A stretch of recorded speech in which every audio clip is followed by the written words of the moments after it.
السلام علیکم ورحمۃ اللہ وبرکاتہ۔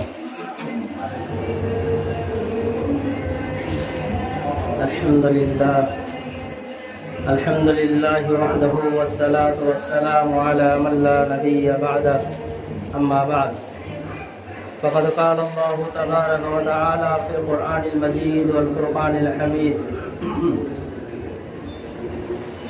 اعوذ باللہ من الشیطان الرجیم، بسم اللہ الرحمن الرحیم۔ یا ایہا الذین آمنوا انفقوا مما رزقناکم من قبل ان یأتی یوم لا بیع فیہ ولا خلة ولا شفاعة والکافرون هم الظالمون۔ وقال تعالی فی مقام آخر: وَأَقِيمُوا الصَّلَاةَ وَآتُوا الزَّكَاةَ وَأَقْرِضُوا اللَّهَ قَرْضًا حَسَنًا وَمَا تُقَدِّمُوا لِأَنفُسِكُم مِّنْ خَيْرٍ تَجِدُوهُ عِندَ اللَّهِ هُوَ خَيْرًا وَأَعْظَمَ أَجْرًا وَاسْتَغْفِرُوا اللَّهَ إِنَّ اللَّهَ غَفُورٌ رَّحِيمٌ۔ آمنت بالله صدق الله مولانا العظيم وصدق رسوله النبي الكريم ونحن على ذلك من الشاهدين والشاكرين والحمد لله رب العالمين۔ سبحانك لا علم لنا إلا ما علمتنا إنك أنت العليم الحكيم۔ رب اشرح لي صدري ويسر لي أمري واحلل عقدة من لساني يفقهوا قولي۔ اللهم صل على سيدنا مولانا محمد وعلى آل سيدنا مولانا محمد وبارك وسلم۔ بزرگان محترم، عزیز ساتھیوں، رمضان مبارک کا برکت والا، عظمت والا، رحمت والا مہینہ چل رہا ہے اور اس کا پہلا عشرہ گزر چکا، دوسرے والے مغفرت والے عشرے میں ہم سب داخل ہیں۔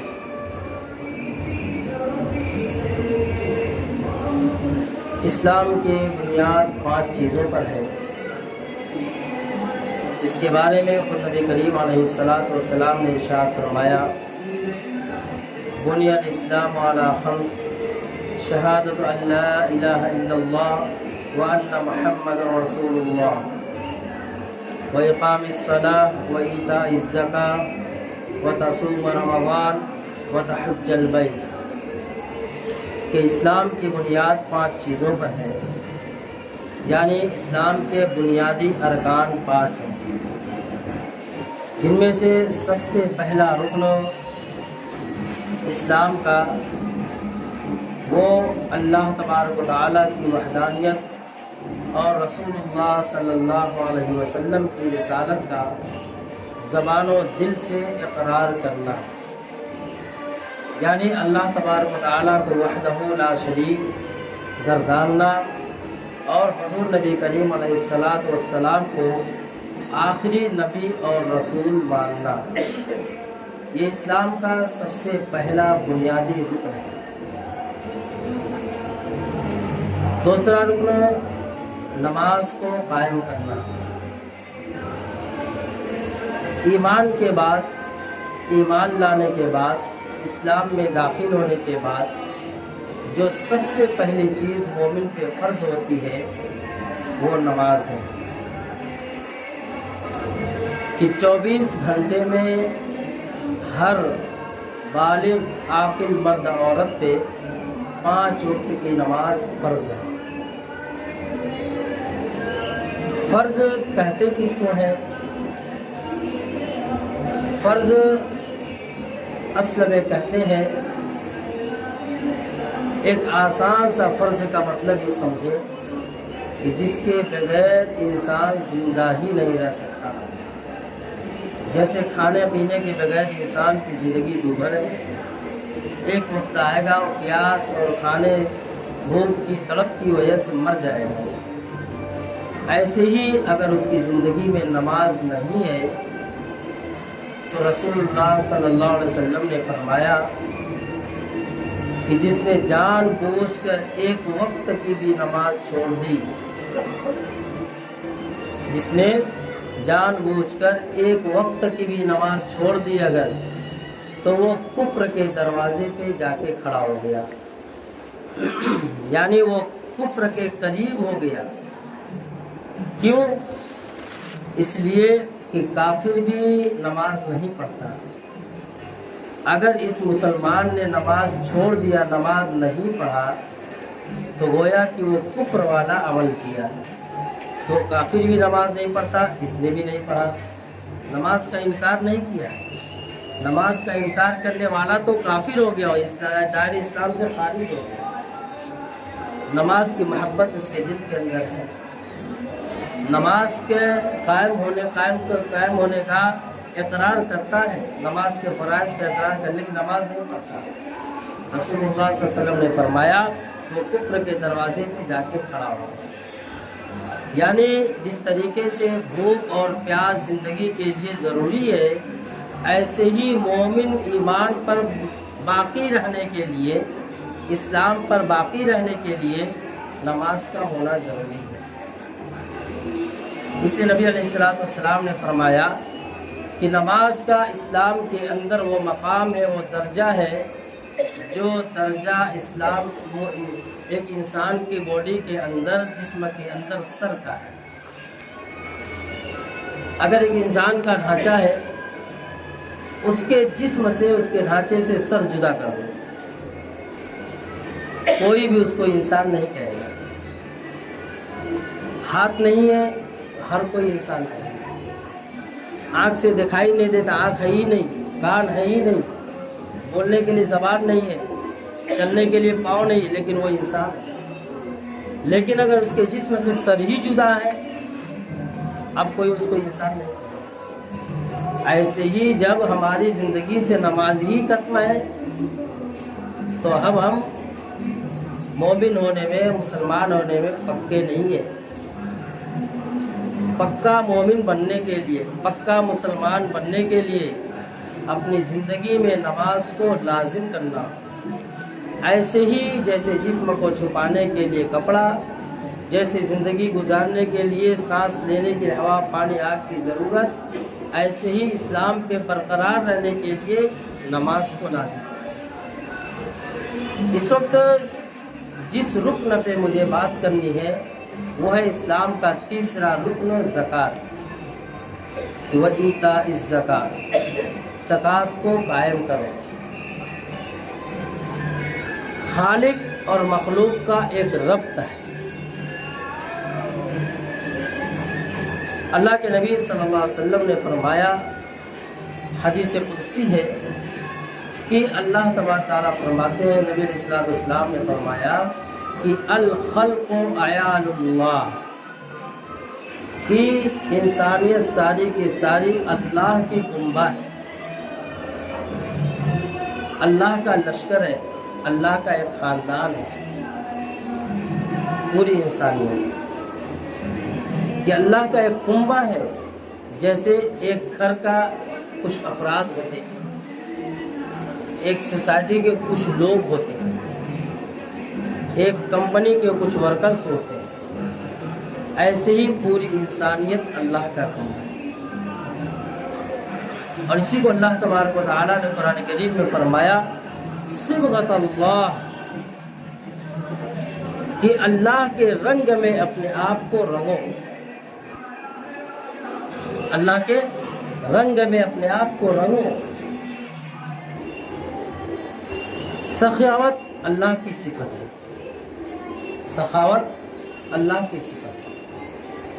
اللہ سے بڑا سخی کوئی ہے ہی نہیں۔ کتنا بڑا سخی کہ جو اس کو مانے اس کو بھی دے رہا ہے، اور جو نہیں مانتا اس کو بھی دے رہا ہے۔ جو اللہ کو اللہ مانتا ہے، جو اللہ کو خالق اور رازق مانتا ہے، جو اللہ کو حاکم الحاکمین مانتا ہے، جو اللہ کو وحدہ لا شریک مانتا ہے، اس کو تو دیتا ہی ہے۔ جو اللہ کو مانتا ہی نہیں، اللہ کا انکاری ہے، وہ کسی اور کو خالق اور مالک اور رازق سمجھتا ہے، اس کو بھی اللہ دے رہا ہے۔ تو اللہ سے بڑا سخی کوئی ہے ہی نہیں۔ اور اللہ کہتا ہے میرے رنگ میں تم رنگ جاؤ۔ اللہ تبارک تعالیٰ نے انسان کو عظیم 2 نعمت دی. اللہ رب العزت نے انسان کو 2 عظیم نعمت دی، ایک جان اور ایک مال. یہ جو جان ہے نا، یہ اللہ کی نعمت ہے، یہ اللہ تبارک تعالیٰ کی عظیم نعمت ہے. جان کی قیمت کا پتہ کب چلتا ہے؟ جب انسان کے سانس کی بیماری ہو جاتی ہے، دمے کی بیماری. اس سے پوچھو سانس کی کیا قیمت ہے، کہ تھوڑا سا چلے تو اس کو دم گھٹنے لگتا ہے. پھر پوچھو کہ جو آسانی سے سانس لیتے ایک وقت تھا آسانی سے سانس لیتا تھا اور آج ہے کہ دم گھٹتا ہے، پوچھو کہ اس وقت کی کیا قیمت کا پتہ. تو اللہ تبارک تعالیٰ نے جان بھی ہمیں اپنی نعمت کے طور پہ عطا فرمائی ہے، اور مال بھی اللہ رب العزت نے اپنی نعمت کے طور پہ عطا فرمایا ہے.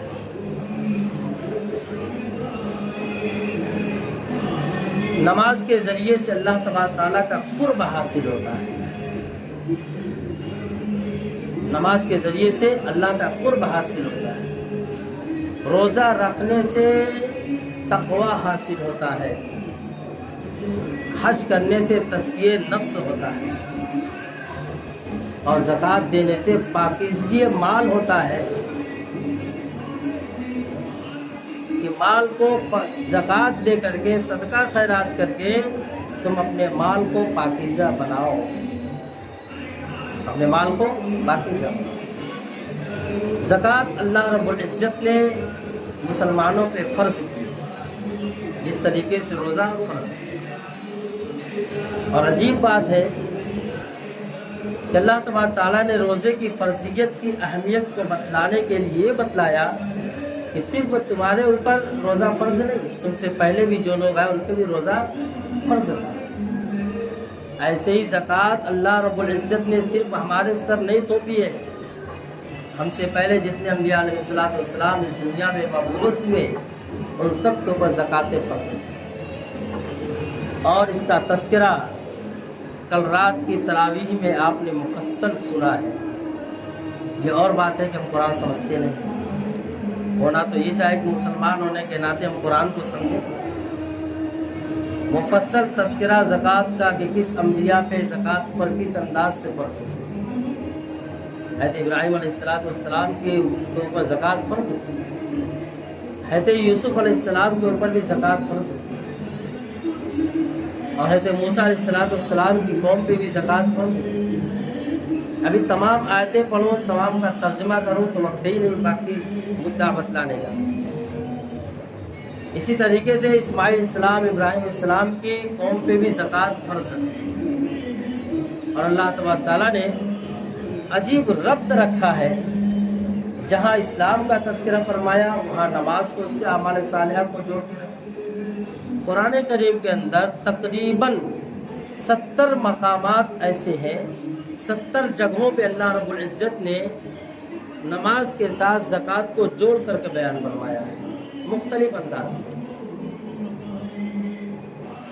وہ مقامات تو ہم سمجھتے ہیں کہ اقیموا الصلاۃ وآتوا الزکاۃ.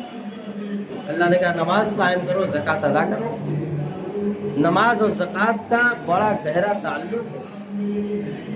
یعنی جو نمازی ہو اور زکوٰۃ ادا نہ کرے ایسا ہو ہی نہیں سکتا. نماز بھی پڑھے اور صاحب نصاب ہونے کے بعد زکوٰۃ ادا کرے ایسا کیسے ہو سکتا ہے؟ 24 گھنٹے میں دن ہو اور رات نہ ہو ایسا ہو سکتا ہے؟ ایسا نہیں ہو سکتا. ایسے ہی نمازی ہو اور زکوٰۃ ادا نہ کرے ایسا کیسے ہو سکتا ہے؟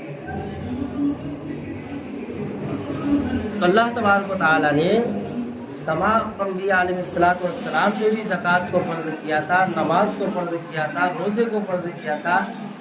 ایسے ہی اس امت پہ بھی زکوٰۃ، نماز اور روزہ اس امت پہ فرض ہے. زکوٰۃ کے تعلق سے، مال کے تعلق سے اللہ تبارک تعالیٰ نے فرمایا ہے کہ مال اللہ رب العزت کی عظیم نعمت ہے جو تمہیں عطا کی گئی ہے. تم یہ مت سمجھنا کہ میں نے یہ اپنے بلبوتے پہ اس کو حاصل کیا ہے۔ ورنہ قارون کا واقعہ دیکھو، موسیٰ علیہ السلام کے زمانے میں قارون اس وقت کا وزیر تھا، اور اس کے پاس اتنا مال تھا کہ روایتوں میں آتا ہے کہ 40 اونٹوں پہ اس کے خزانے کی چابیاں لا دی جاتی ہیں۔ 40 اونٹوں پہ اس کے خزانے کی چابیاں لا دی جاتی ہیں۔ کتنا مال رہا ہوگا اس دور میں؟ پوری دنیا میں کوئی اتنا مالدار نہیں ہوگا شاید کہ جس کے خزانے کی 40 اونٹوں پہ کنجی لا دی جائے۔ اس کے پاس کتنا مال رہا ہوگا۔ جب موسیٰ علیہ السلام نے اس سے کہا کہ تم اپنے مال کی زکوٰۃ ادا کرو، تو اس نے کیا کہا؟ میں نے اپنے علم و حکمت دانائی سے اس مال کو حاصل کیا ہے، بھلا تمہارے کہنے سے میں زکوٰۃ ادا کروں؟ یہ کیسے ہو سکتا ہے؟ تو اللہ تبارک تعالیٰ نے کیا کیا؟ اس کا اتنا کہنا تھا اور یہ کہنا کہ میں نے اپنے بلبوتے پہ اس مال کو حاصل کیا، میں زکوٰۃ ادا نہیں کرتا، اللہ نے خزانے صحیح زمین کے اندر دھسا دیا۔ اور روایتوں میں آتا ہے کہ قیامت تک وہ دھستا ہی رہے گا زمین کے اندر۔ تو میرے عزیز ساتھیوں، اللہ رب العزت نے جو مال دیا ہے یہ اللہ ہی کا مال ہے، اور اللہ کیا کہتا ہے کہ وَأَقْرِضُوا اللَّهَ قَرْضًا حَسَنًا، اللہ تبارک تعالیٰ کو تم قرض حسنہ دو۔ بڑی عجیب بات لگ رہی ہے، جس کے پاس زمین و آسمان کے خزانے کی چابی، جو ہر چیز کا خالق اور مالک، اور وہ کہہ رہا ہے تم مجھے قرضہ دو، تم مجھے قرضہ دو۔ واہ، اللہ کی شان کیا ہے! جو اللہ اپنے بندوں سے 70 ماہوں سے زیادہ محبت کرنے والا، اس اللہ کی محبت کا کیا پوچھنا؟ ہم کو ایسا لگتا ہے کہ اللہ قرضہ مانگ رہا ہے۔ اللہ کہتا ہے غریبوں، یتیموں، بیواؤں، مسکینوں، ناداروں، ضرورت مندوں، حاجت مندوں کو دو۔ بظاہر میں تم نے اس کو دیا، لیکن یہ تمہارے ذخیرے آخرت ہے، تمہارے لیے ذخیرے آخرت ہے۔ آخرت میں تم کو اس کا بدل ملنے ہی والا ہے، آخرت میں اس کا بدل ملنے ہی والا ہے۔ جو بندہ اللہ کی راہ میں خرچ کرتا ہے، ایک تو یہ کہ نفلی صدقات خیرات کر رہا ہے، اور ایک یہ ہے کہ جو صاحب نصاب ہے، جس کے اوپر زکوٰۃ فرض ہے۔